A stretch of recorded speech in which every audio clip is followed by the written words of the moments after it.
kemudian ada kewajiban sesuai dengan Perda bahwa calon pengantin harus di tes HIV.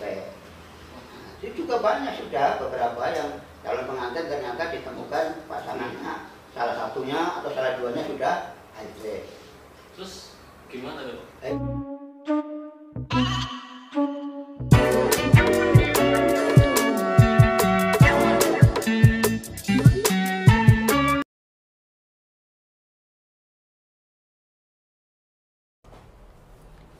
Halo, ketemu lagi dengan Speak Sana, Speak Sini. Oke, kali ini aku bangkit mau ketemu dengan salah satu lembaga yang sangat spesial di Purbalingga. Karena urusannya penting banget, tapi nggak semua orang tahu keberadaan lembaga yang satu ini. Jadi lembaga ini lembaga yang di semua kota di Indonesia ada, cuman kita nggak tahu gitu. Nah, lembaga ini namanya Komisi Penanggulangan AIDS Kabupaten Purbalingga.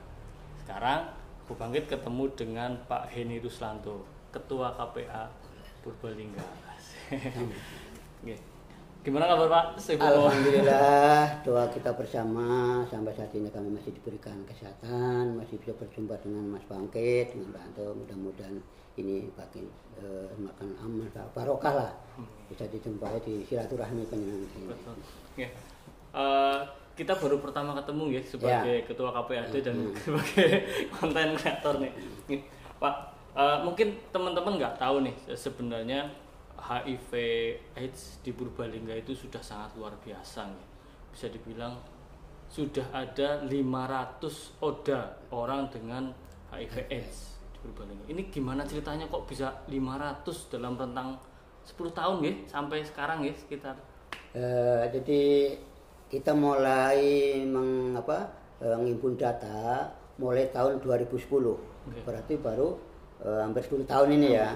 Kenapa kita mulai tahun 2010? Tahun itulah Rumah Sakit Kuteng memiliki klinik VCT. Voluntary Clinical Counsel and Test. Itu klinik yang untuk spesialis ya, konsultasi maupun tesnya. Sebelum itu masyarakat kita masih menggunakan rumah sakit lain, khususnya Rumah Sakit Margono, Rumah Sakit Banyumas, karena yang sudah lebih dulu memiliki klinik VCT-nya. Nah, kita menghitung data setelah keberadaan itu. Mungkin kalau dihitung dengan sebelum tahun 2010, karena di Jawa Tengah kan mulai 93 sudah ditemukan.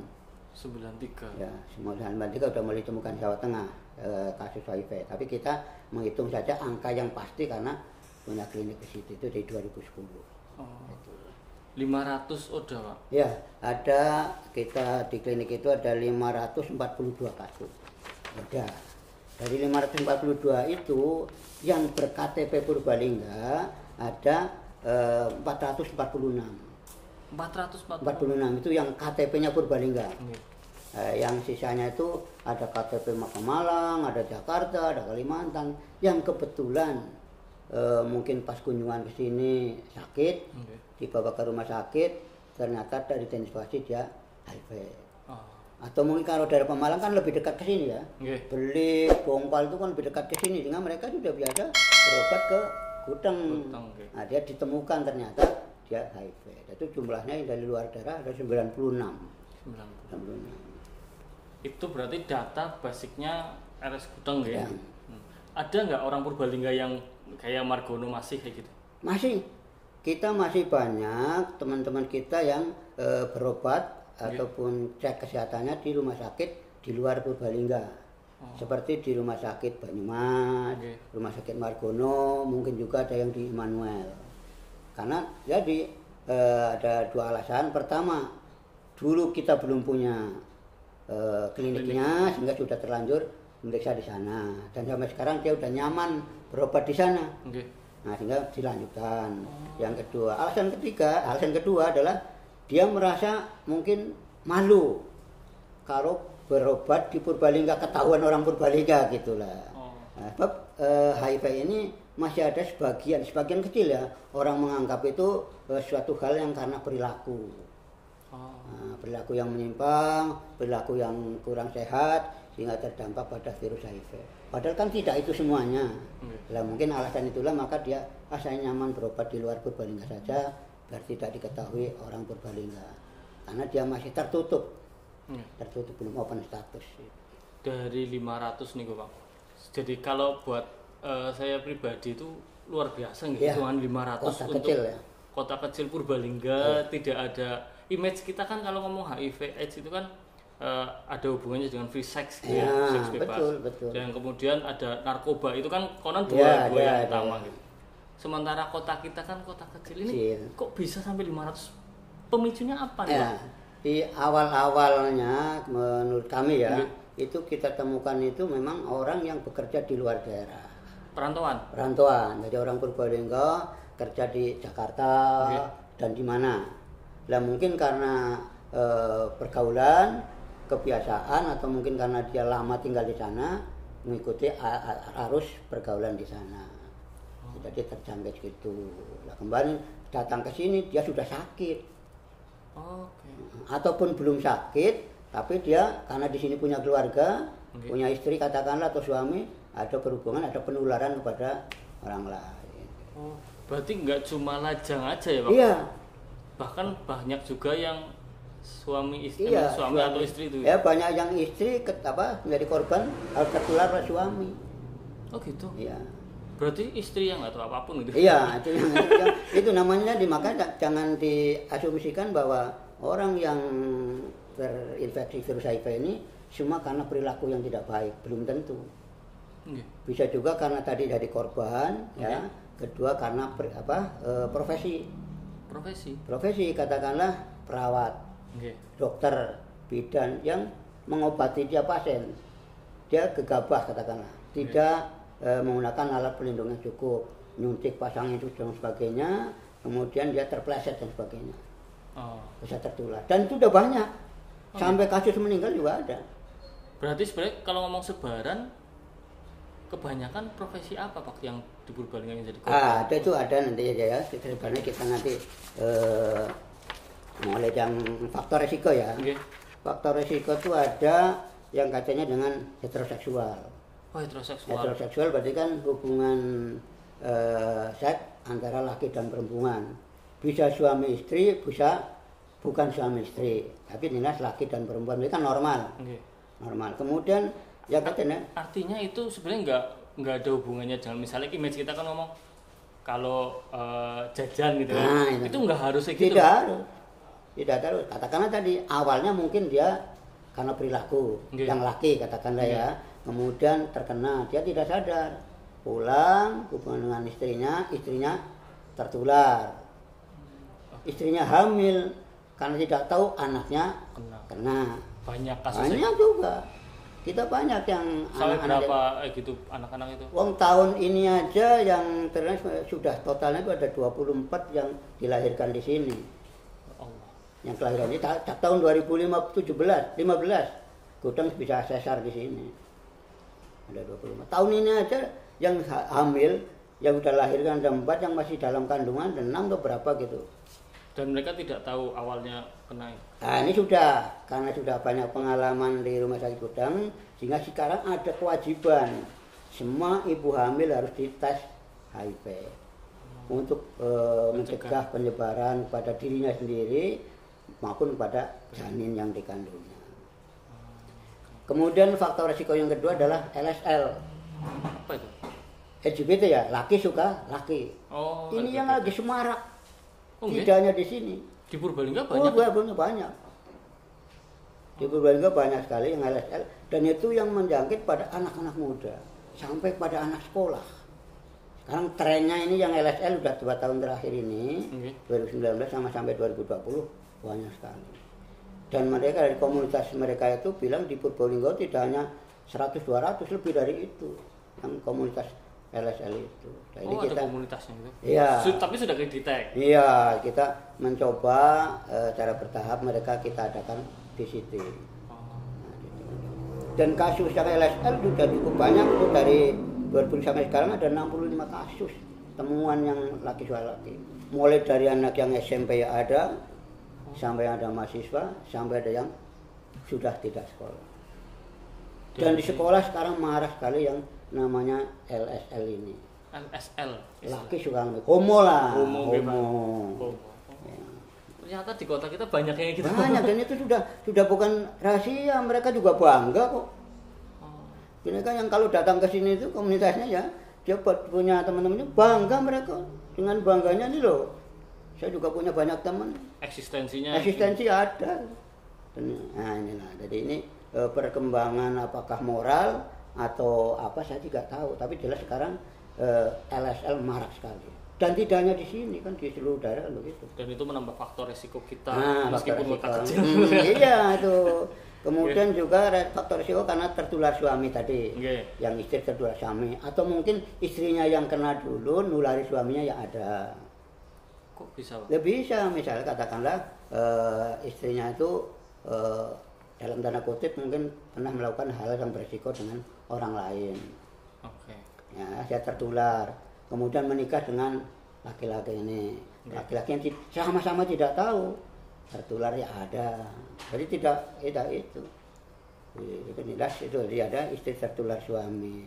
Kemudian yang tertular orang tua tadi, yang pada saat tidak tahu bahwa suaminya atau istrinya HIV, kemudian mengandung, anaknya lahir tertular orang tuanya. Itu ya banyak, karena tidak tahu tadi, ketidakpahaman. Terus nasibnya anak-anak ini ada cerita nggak Pak? Anak-anak yang lahir tertular kemudian ya ini kita tetap ada treatment, ada perlakuan dari medis. Anak itu tetap kita berikan ARV. Ya kalau misalnya ibunya waktu hamil sebelum 7 bulan itu 7 minggu dia udah ketahuan, ibunya dikasih ARV. Insya Allah anaknya akan lahir negatif. Oh bisa. Gitu, ya. Atau anaknya lahir positif, tapi dengan tetap di ARV dalam 2 tahun dites ternyata negatif. Saya dari berapa belas itu Mbak ya, 15 itu berapa ya, yang bayi lahir dengan diindikasikan positif, sudah kita berikan itu setelah 2 tahun ternyata tinggal 1 yang positif, yang lain sudah negatif. Jadi tinggal bagaimana orang tua kedisiplinan mengobati. ARV itu fungsinya, mungkin banyak yang nggak tahu nih Pak, ARV itu fungsinya untuk menekan apa istilahnya, penyebaran perkembangan virus gitu. Anti retroviral. Retro kan meretro ya, memperbanyak, memecah lah ya kalau satu jadi agar virus itu tidak berkembang terlalu cepat. Kalau bisa tidur dikasih makan tadi ARV itu. Dengan harapan kalau ARV-nya rutin, virusnya tenang, tidak berkembang terlalu cepat, syukur tidak terdeteksi lagi. Nah, kalau tidak terdeteksi berarti virusnya ada tapi nyaman tidur, tidak aktif, tetap sehat saja. Yang anti retroviral. Kemudian juga yang faktor risiko karena tato ya ada. Tato ada, kita juga jarum tato. Kemudian juga karena PSK ya ada. Korban trafficking ya ada. Ya pokoknya macam-macam resiko yang itu ada gitu. Artinya memang kalau kita bilang mitos saja berarti kalau HIV AIDS itu menular kalau kita berhubungan dengan PSK gitu kan. Ya. Gitu kan. Indonesia kita kan masih hidup. Padahal ya enggak juga ya, Pak. Kalau hubungan di luar nikah dengan pacar, berganti-ganti pacar ya sama aja toh. Iya, kalau yang satunya negatif ya negatif semua. Tapi kalau salah satunya ada yang positif bisa tertular positif. Itu tetap berbahaya, berbahaya. Ya kita harus mempertebal keimanan dan ketakwaan pada agama itu harus dilakukan. Walaupun ternyata juga ada juga yang dari sisi agamanya kuat di pondok itu masih karena pergaulan setelah keluar dari pondok sana ya terbawa ya ada. Memang dari sendiri dengan pergaulan sangat berpengaruh. Pergaulan. Ya, kita bergaul dengan siapa itulah akan. Apalagi dengan era teknologi tadi. Era teknologi informasi tadi kita pindah buka-buka gitu kan. Nah, itu yang juga berpengaruh terhadap perkembangan ini. Kalau dari 500-an tadi umur, sebenarnya kita ngomong umur sebagian umur. Sebagian umur mulai dari anak sampai ini. Tapi rata-rata yang paling tinggi adalah resiko yang produktif. Antara 20 ya, bahkan 18 sampai dengan 35 paling banyak. Sampai dengan Agustin. Dan di mana-mana seluruhnya itu faktor produktif ya. Jadi tadi faktor produktif tadi karena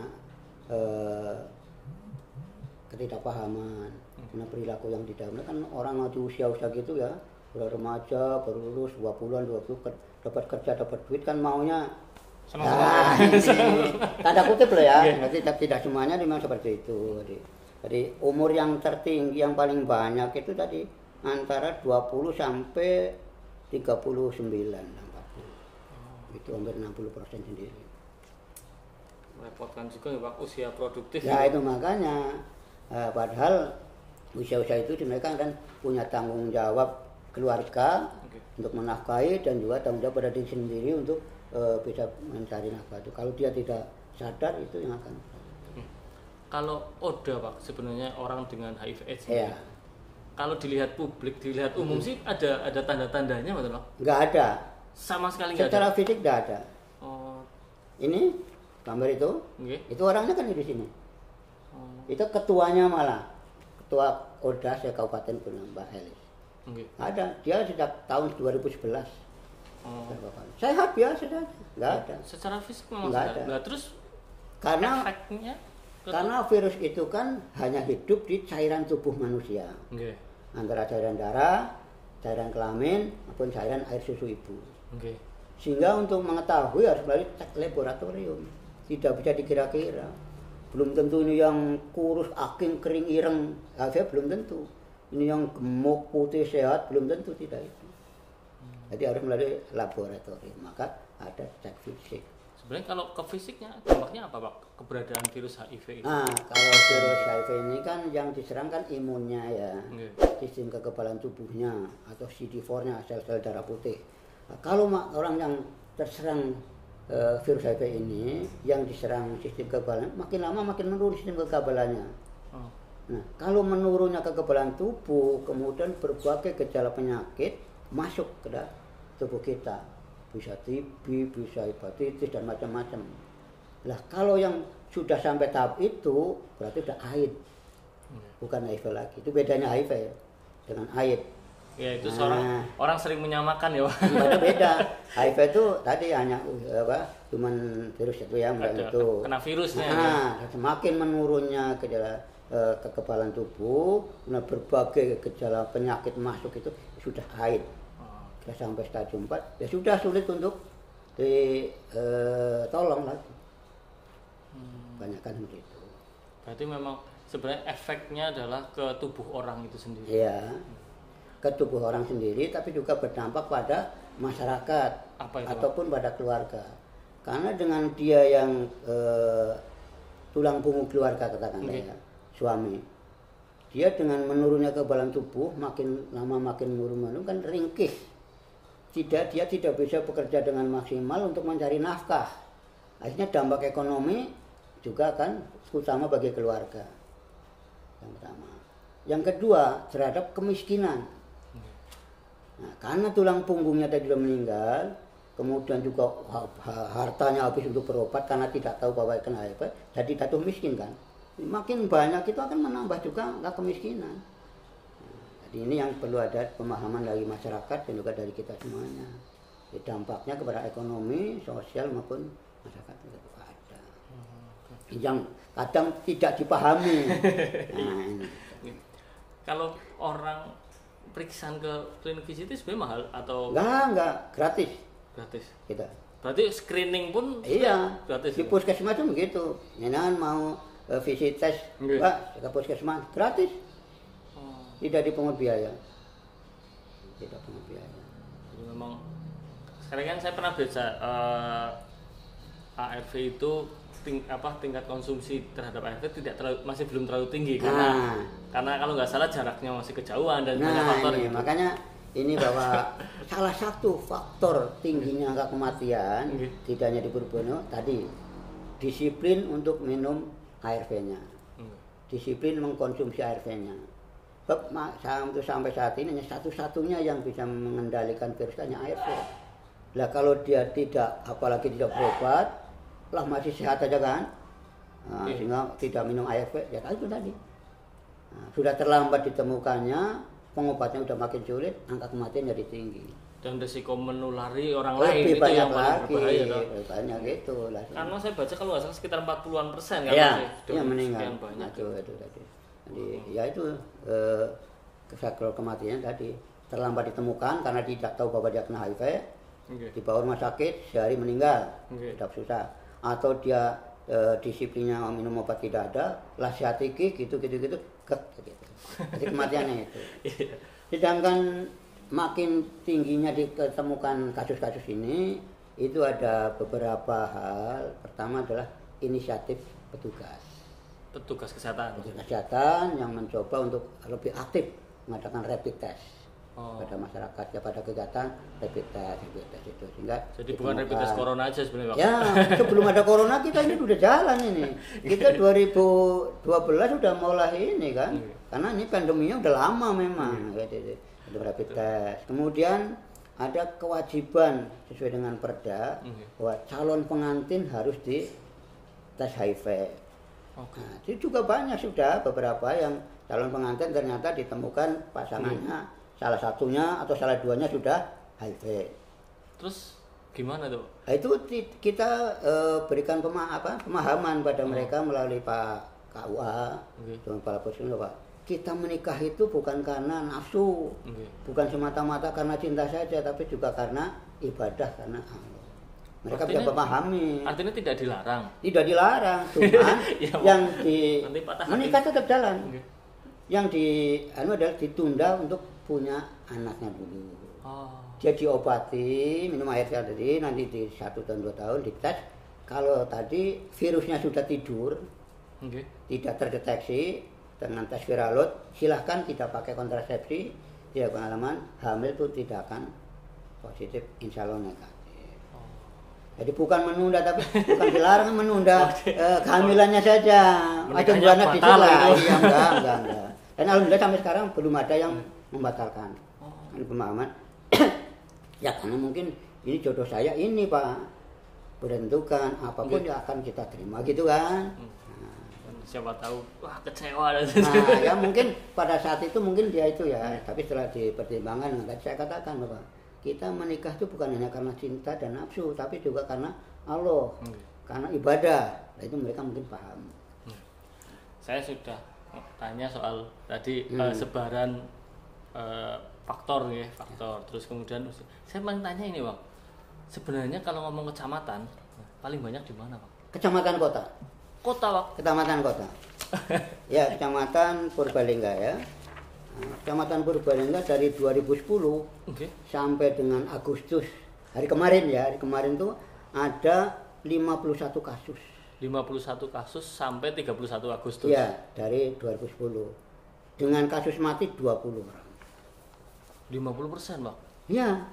Padahal ya, dari rata-rata 53, 50 20 meninggalnya dari 42%-an rata-rata. Kemudian kecamatan yang kedua bilangnya Merebet. Merebet Pak? Merebet. Ya, ada Cipaku kan. Mungkin faktor itu ya, saya nggak ngerti. Faktor Cipaku. Itu ada 43 kasus di sana. 43 kasus yang meninggal 17. Tinggi banget ya. 40% semua. Tapi rata-rata 4%. Kemudian peringkat 3 Kutasari. Itu sana ada 33 kasus yang meninggal 11. Faktor apa kalau Kutasari Pak? Faktor ya ada kebanyakan orang yang boro ya, kerja di luar daerah. Berarti kalau Purbalingga itu karena faktor pergaulan ada jenisnya? Ya sama lah, kalau faktor resikonya sama. Ada sama. Tapi kalau yang LSL memang banyak di kota ya. Tapi jangan dikira bahwa di Sirau tidak ada LSL loh ya. Ada Pak? Iya, dan orangnya bukan anak muda. Udah punya istri. Tadi dia biseksual. Punya istri tapi juga senang sama laki-laki. Ya ada di kita, banyak juga.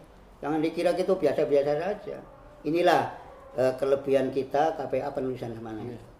Oh ternyata resiko Purbalingga itu kan. Berarti tertinggi 3 besarnya Purbalingga, Merebet, Kutasari. Merebet, Kutasari, Padamara ada 32 kasus. Rembang 31 kasus, itu 5 besar itu. Di atas 30 semua. Dan faktor perantauan sangat luar biasa. Ya,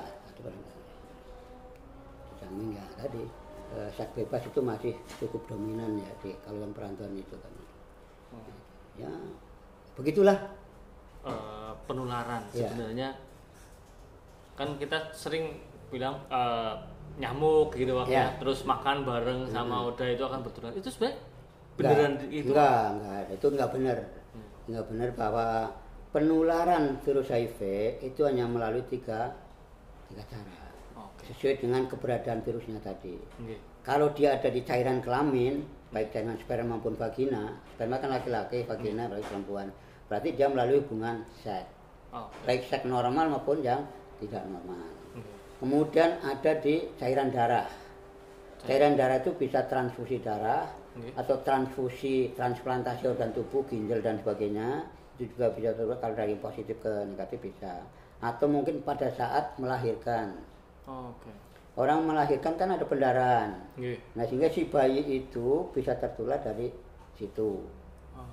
Maka pada saat melahirkan diharapkan tidak normal, tidak lahir normal, tapi melalui operasi sesar agar mempercepat proses dan mengurangi resiko penularan. Itu yang melalui di ibu. Nah, kemudian melalui cairan air susu ibu. Asing ya. Ya, air susu ibu mengandung virus cukup banyak juga, dan faktor resiko penularannya sekitar 10%.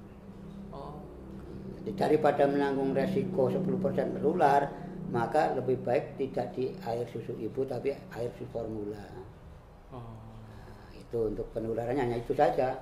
Jadi kalau kita tidak ada hubungan seks dengan yang positif, ya tidak akan tertular. Kalau tidak ada tadi transfusi darah dan sebagainya, ya tidak ada tertular. Termasuk yang ibu tadi. Jadi hanya 3 tadi. Kalau kita tidak ada hal 3 itu tidak akan tertular. Walaupun kita tidur bersama, renang bersama, ciuman pun tidak akan tertular. Tidak. Berarti yang ada di luar cuma mitos-mitos. Karena ketidakpahaman tadi. Nah, ketidakpahaman menjadi salah paham. Nah, inilah salah paham itu berbagai asumsi masyarakat. Tadi kan, ya sana wong seneng biayakan gitu, petakilan ya tertular. Padahal belum tentu, iya. Ya karepe gitu ya. Jadi yang kayak gitu tuh harus dihindari. Nah, ini tugas kita tadi memberikan pemahaman, penyuluhan dan sebagainya. Itu transfusi darah tadi Pak. Berarti tapi kalau yang di PMI aman gitu. Nah, untuk saat ini sebelum waktu lama ya, waktu lama bisa karena waktu itu PMI belum punya alat screening yang bagus. Nah, tapi sekarang PMI sudah punya alat screening yang bagus. Begitu ada darah ternyata ada virus apa saja, tidaknya virus HIV terkoneksi dia, nah itu harus buang, dimusnahkan. Nah, yang donornya biasanya dipanggil, diarahkan untuk kontrol ke rumah sakit. Artinya tetap aman kalaupun transfusi itu berisiko nggih. Kita ada ODA yang ditemukan karena dia donor. Dia donor dan rutin donor ke PMI, dan suatu saat dia donor, ternyata darahnya ada diragukan. Nah, kemudian dia diberi pengantar tes di rumah sakit. 5 orang, ternyata yang 4 positif HIV. Walaupun dia sudah jadi donatur lama, tapi terkenanya mungkin belum lama. Dan itu rata-rata bujangan. Bukan jomblo ya Pak? Bukan, ada yang LSL juga. LSL. 5 orang. Luar biasa. Tadi, maka kita harus bisa memberikan pemahaman yang masif pada masyarakat. Tidak hanya tugas pemerintah, tapi juga komponen-komponen masyarakat. Maka kita juga sudah membentuk yang namanya warga peduli AIDS di setiap desa. Warga peduli AIDS. Ya, jadi agar keanggotaannya mulai dari perangkat maupun tokoh-tokoh masyarakat juga anggota yang tadi tugasnya memberikan pemahaman kepada masyarakat tentang apa itu HIV, tentang bagaimana penyebarannya, bagaimana pencegahannya, bagaimana penularan, sampai pada kalau ada ODA yang meninggal dunia, bagaimana pemulasaran jenazahnya. Iya, soalnya kan memang stigma kita terhadap ODA itu nggih. Dan di campaign KPA di banyak tahun itu beberapa tahun terakhir juga bilang jangan jauhi orangnya kan gitu. Tapi virus ini yang jauhilah virusnya. Nah, itu memang kalau di Purbalingga sendiri stigma terhadap ODA itu gimana, Pak? Untuk 3 tahun terakhir ini sudah sangat minim. Sangat minim. Kenapa Pak bisa begitu? Ya karena kita masifnya sosialisasi. Masifnya dalam pemberian pemahaman kepada masyarakat. keterlibatan tokoh-tokoh masyarakat, tokoh-tokoh agama, sampai dunia pendidikan, dunia pondok dan sebagainya untuk memberikan pemahaman masyarakat. Kita perbanyak sosialisasi. Tapi tidak sebahaya virus yang lain. Dibanding virus TB, lebih bahaya TB. Karena TB omong-omongan kayak gini aja bisa tertular. 10 meter katanya. Iya, TB bisa. Radiusnya 10 meter. Sama dengan corona juga itu kan virus juga ini. Tapi kalau HIV kan kalau tidak melakukan 3 hal tidak. Tapi lebih tadi booming yang corona dibanding yang HIV. Padahal dampaknya juga sama. Sama pandemi. Luar biasa. Di Purbalingga kan baru meninggal berapa kan? Tapi ini HIV udah meninggal 191 loh. Nah, apa yang dilakukan KPA Pak selain sosialisasi kemudian untuk mengatasi masalah ini? Karena memang saya baca beberapa artikel konon akan terus bertambah nih resiko ini dengan pergaulan yang sangat luar biasa, dinamika masyarakat yang individualistik juga kan gitu. Apa yang dilakukan Pak? Jadi untuk saat ini kebetulan yang terpapar virus HIV kan secara ekonomi masuk kelas yang bawah lah ya, yang ekonominya susah. Karena dia tadi apa? Karena dia perantau, cari kerja susah, gini sehingga kita juga memberikan beberapa bantuan lah ya, ada nutrisi kepada ibu-ibu yang hamil. Kita kerja sama puskesmas akan berikan PMT, makanan tambahan pada oda yang susah. Sampai ada oda yang rumahnya tidak layak huni, kita mintakan pada bupati, mintakan pada untuk tidak membantu itu. Kita sampai itu tuh kaitannya dengan ekonomi. Kemudian kaitannya dengan sosial, ya kita pada masyarakat agar tidak ada stigma dan diskriminasi kepada penderita HIV. Nah, penderita HIV harus disamakan perlakuannya kepada dengan orang-orang yang normal. Karena sejatinya mereka secara fisik juga tidak akan menularkan. Tidak akan menularkan. Jadi kita harus diterima dengan baik. Nah, kemudian si oda sendiri juga harus terbuka. Bahwa ini Pak, saya memang di tubuh saya ada virus HIV, tapi saya tidak akan menularkan kepada masyarakat, pada penyandang semuanya. Biarlah saya yang menanggung. Penularannya tadi hanya melalui ini tidak akan. Nah, ini harus sama-sama masyarakat mau menerima, tidak ada stigma, si odanya juga mau terbuka. Jadi match nanti nih Pak ya. Begini, kalau odanya tertutup, tidak mau terbuka, apalagi ke keluarga gitu, masyarakat juga tidak tahu.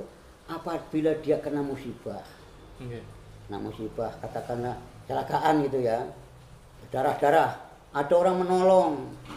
Nah penyenangan katakanlah menolong karena sosial kan, ada berdarah. Padahal yang menolong itu ada luka katakanlah. Tertembak darah itu dapat tertular. Meskipun darahnya cuma nempel di luka karena pas ada luka itu. Luka itu juga harus pahami. Kemudian juga apabila musibah dia sampai meninggal katakan. Sebab dalam pemulasaran jenazahnya kan ada perlakuan sedikit beda. Kayak corona itu Pak sampai gitu. Tidak. Hanya karena HIV ini biasanya orang yang meninggal kan sudah sampai tahap haid. Berarti IO-nya gejala penyakit yang masuk sudah banyak. Bisa kena TB, bisa kena hepatitis. Yang penularannya bisa melalui keringat. Ini. Tapi odanya sendiri, virus HIV-nya sudah tidak akan menular. Tapi virus lainnya yang... Ya, itu. Karena virus HIV itu kalau sudah orangnya meninggal 2 jam, sudah mati virusnya. Sudah tidak akan menular. Tapi penyakit lain inilah yang harus, maka ada pemulasaran jenazahnya dengan clean dulu lah. Dibersihkan dan dibungkus ada bungkus plastik juga kayak COVID, tapi tidak seganas COVID. Jadi kita udah biasa melaksanakan seperti itu. Jadi masyarakat nggak kaget pemakaman COVID di sini karena udah HIV sudah seperti itu. Lain daerah enggak. Jadi memang kita benar-benar harus bekerja sama untuk mengatasi. Nah kemarin memang kami juga ada rasa kekhawatiran ya. Karena virus HIV itu kan menyerang sistem kekebalan tubuh, imun. Betul. Kami punya kekhawatiran jangan-jangan nanti oda kita lebih mudah terserang corona. Ya karena sama imunnya lemah. Ternyata enggak. Karena dia oda kita rajin meminum ARV tadi. Sehingga imunnya ada kenaikan. Hampir tidak ada oda kami yang kena corona. Padahal Makanya ada rawan, pemerintah, iya pemerintah ada kekhawatiran supaya dicak persiapan kami juga ternyata tidak ada. Nah, jadi lebih punya kekebalan tubuhnya daripada itu. Oke, mantap. Jadi memang yang perlu dilakukan oleh masyarakat adalah selain kekebalan iman memang pergaulan nih Pak. Ya. Kuncinya di pergaulan. Jangan seolah-olah ya kayak corona kan seolah-olah aman dari masalah itu. Nah, ini jadi peranan keluarga terhadap anggota keluarganya sangat besar untuk pencegahan HIV ini. Harus diberikan pemahaman apa itu HIV sejak anak-anak. Penurunannya begini-begini, akibatnya dampaknya begini-begini. Sehingga nanti dia tahu bisa menghindari. Banyak hal yang karena tidak tahu itulah, tidak paham itu dia nggak kena. Dan tantangannya memang di situ ya, Iya, keluarga harus benar-benar keluarga harus bisa memprotek. Ya. Nah itu sekarang kan keluarga juga suami istri kerja sibuk, Oke. pulang sore. Selama orang tuanya tidak ada tuh anak di rumah ngapain? Dikasih gadget yang bagus, Betul. dia lihat buka ke situs, mencontoh. Dan itu mulai dari anak kecil sampai yang tua sudah banyak kasusnya seperti itu. Oke, terima kasih Pak Heni atas waktunya ini bisa speak sana speak sini kita ngobrol banyak hal Apa-apa tentang gitu. HIV AIDS di Purbalingga. Ternyata kalau menurut saya sih udah gila lah, itu 500-an udah Iya. sangat luar biasa. Itu perlu ada perhatian secara khusus, baik masyarakat, keluarga, termasuk juga aparat. Oke, terima kasih Pak Heni. Ya, Oke. mudah-mudahan ada manfaatnya. Siap. Manfaat Pak. Boleh, alhamdulillah.